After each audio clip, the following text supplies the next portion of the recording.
Hello, everyone, and welcome along to this Teams Nation interview, episode 1, where we are joined by Ducks Raymond Sai. Where he's going to be just sharing a little insight into himself today. We're just going to be doing a few series of these interviews with different speakers so you can get to know them before attending our event. So, hello, Ducks. How are you today? Hey, Paul, I'm doing fantastic. Thanks for having me. No problem at all. It's a pleasure to have you on here. It's always great speaking to you because you always have that great insight and knowledge into everything. So it's always nice to be with you in person as well, here virtually. So we'll go straight into it. Won't keep you too long, but it'd be great for people to know a little bit about yourself, what you do, where you're from, what you do as a job, and just a little insight of who Ducks really is.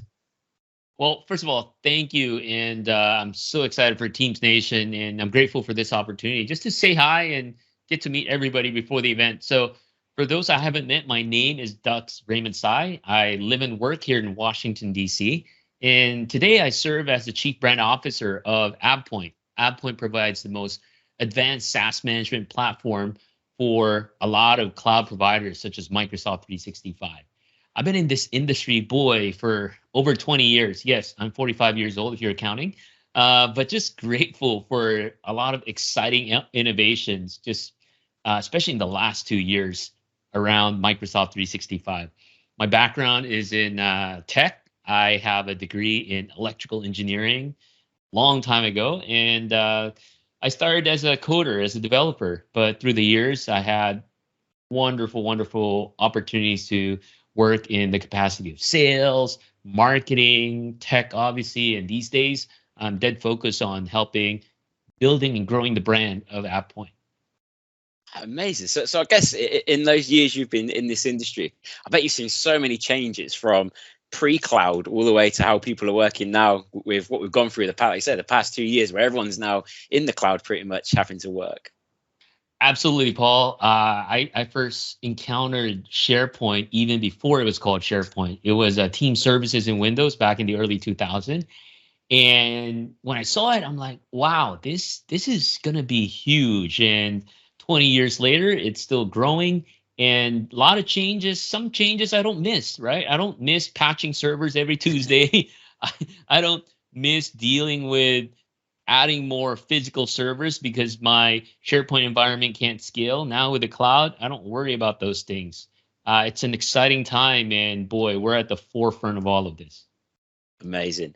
Yeah, I mean, previous history, same. I've come from a similar sort of background, so I know, like you said, pre-cloud, where you happen to work with those servers and things like that, was a royal pain. Whereas now it's like, you just turn on and it's the latest version, always up to date, and the ways people are working now.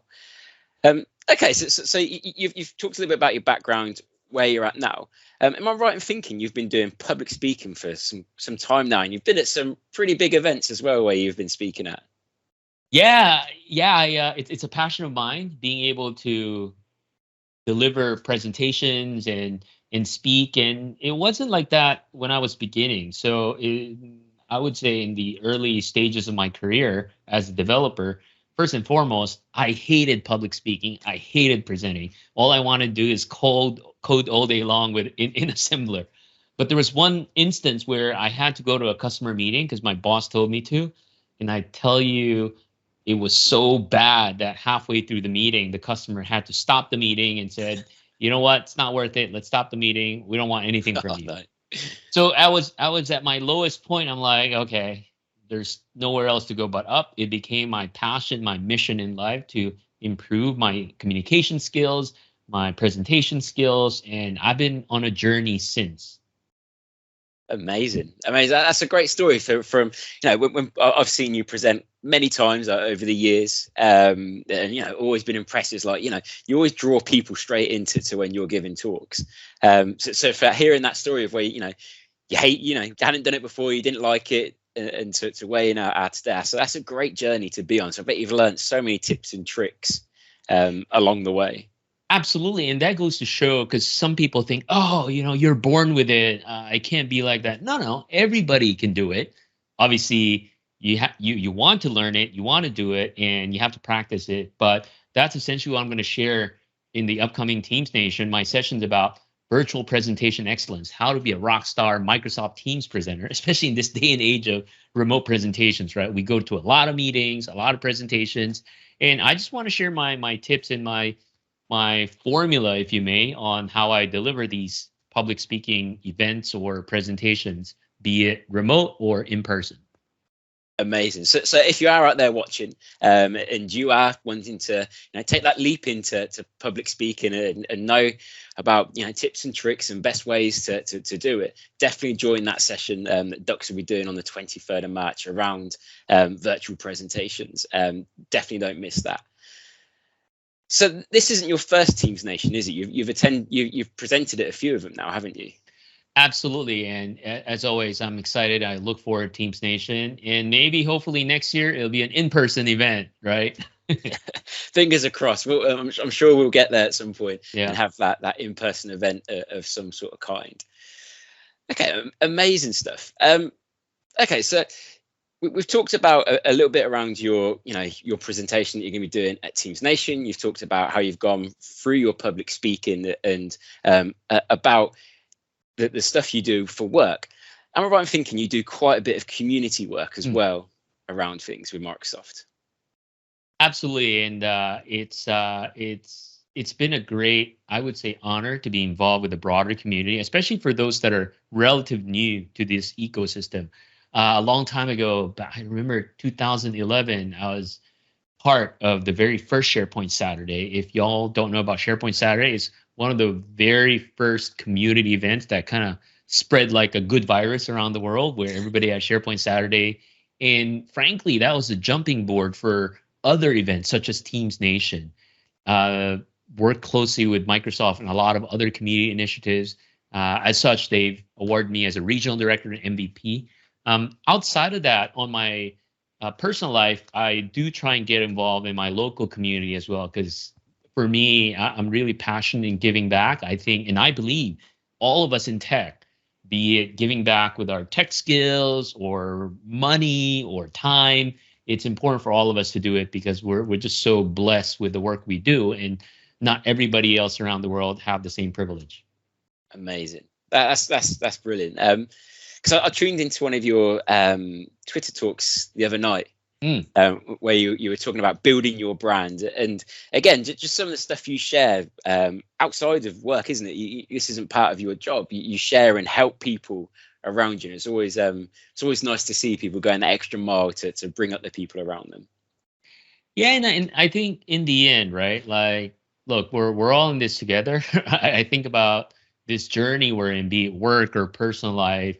It's always good to extend a helping hand, but because I believe what goes around comes around, right? The day will come that you yourself will need help, and hopefully there's somebody out there that'll help you, because a lot of people have helped me throughout my journey. So I just want to do the best I can and as much as I can to help others out. Amazing. Okay, so like I said, this is quite a quick introduction to yourself. I've got two questions for you. Yes. Completely off topic. What's your favorite film? Boy, all-time favorite film, and Paul, this is maybe before you were born. A James Bond movie, Roger Moore, A View to a Kill. Good choice. Good choice. Yeah, really. I for some reason I love that movie. So would you say he is the best Bond going, or? I don't know about if he's the best Bond. Sean Connery still the all-time best Bond, but that movie for some reason just struck a chord on me. Maybe something in San Francisco, but I love that movie. Sean Connery is still the best Bond out there. Yeah, I don't think you could beat Sean Connery with Bond. They've tried many times, but I think he's still winning that one, isn't he? Mm-hmm.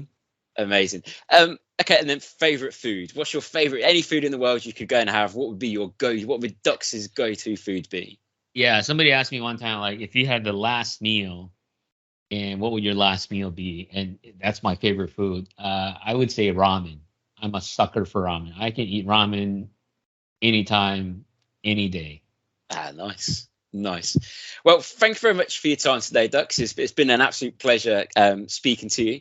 And thank you everyone out there for watching. Hopefully it's given you a bit of insight and a bit of excitement to come and join Dux on the 23rd of March at Teams Nation, where we have 140 sessions, 170 speakers, and this event is 100% free and 100% for the community. So until next time, thank you very much, everyone. And thank you once again, Dux, for joining us today. Thank you. We look forward to see you.